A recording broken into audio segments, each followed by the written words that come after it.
सुधार हो पाता है, लेकिन कुछ दिनों तक सुधार ना होने के कारण उसे डॉक्टर अपने पास ही रखते हैं। डॉक्टर उसकी कुछ चेक करते हैं तो सारी टेस्ट नॉर्मल आती हैं, यानी टाइफाइड से लेके कैंसर तक सब कुछ नॉर्मल रहता है। डॉक्टर अब बहुत ज़्यादा ही परेशान होते हैं। उसे दूसरे हॉस्पिटल रेफ़र कर दिया जाता है क्योंकि उसकी तबीयत बस थोड़ी ठीक हुई थी, इतनी भी ठीक नहीं हुई थी कि वो खुद चल सके। मीना बहुत ज़्यादा परेशान हो जाती है और सोचती है मैं क्लास 4 में हूँ, इतनी मेरी उम्र भी नहीं है, 9-10 साल की उम्र में मेरे साथ ये क्या हो रहा है। दादी उसको अपने पैसों से ही दूसरे हॉस्पिटल में रेफ़र करवा देती है।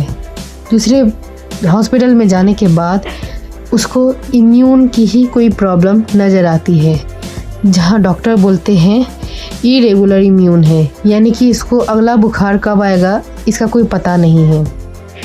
अगला बुखार इसको कभी भी आ सकता है, ये वाला बुखार ठीक होने के बाद।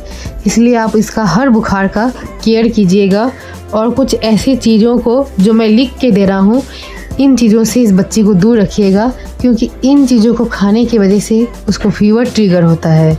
इन सभी चीज़ों को सुनने के बाद डॉक्टर भी काफ़ी ज़्यादा ही अब इमोशनल हो जाते हैं कि घर में अभी भी रूढ़िवादी का बहुत ज़्यादा ही प्रचलन है।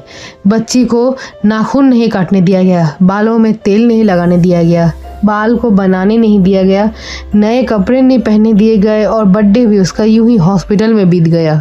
डॉक्टर को बहुत दुख लगा क्योंकि डॉक्टर बहुत पढ़े लिखे समझदार है और कहते हैं बुखार में तो रूढ़िवादी ये सब नहीं करना चाहिए, लेकिन अगर आपको बुखार में ऐसा कुछ प्रिकॉशन रखना है तो ऐसा कर सकते हैं आप कि अगर आपकी पोती को कोई फैलने वाली बीमारी होती तो आप उसको एक कमरे में रख देते हैं, लेकिन इसका मतलब ये भी नहीं है कि आप बर्तन अलग कर दें उसके लिए।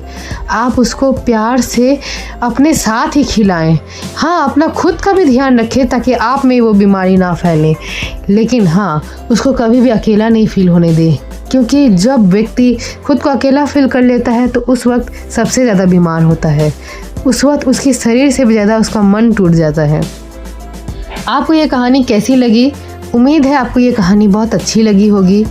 ये मेरी इमेजिनेशन वाली कहानी है, क्योंकि मैं देखती हूँ, मैं जब खुद जाती हूँ किसी रिलेटिव के घर तो मुझे भी बहुत चीज़ों का मना किया जाता है कि बुखार में ये नहीं करो, बुखार में वो नहीं करो, इसलिए मैंने ये कहानी बनाई है। हो सकता है आपको बहुत अच्छी लगेगी और शायद ये लाइफ चेंजिंग कहानी है। ये हमारे देश में एक नया पॉजिटिव थिंकिंग लाने में हेल्प करे। Take care in fever and please all the family do care of your member patient. Thank you, bye bye.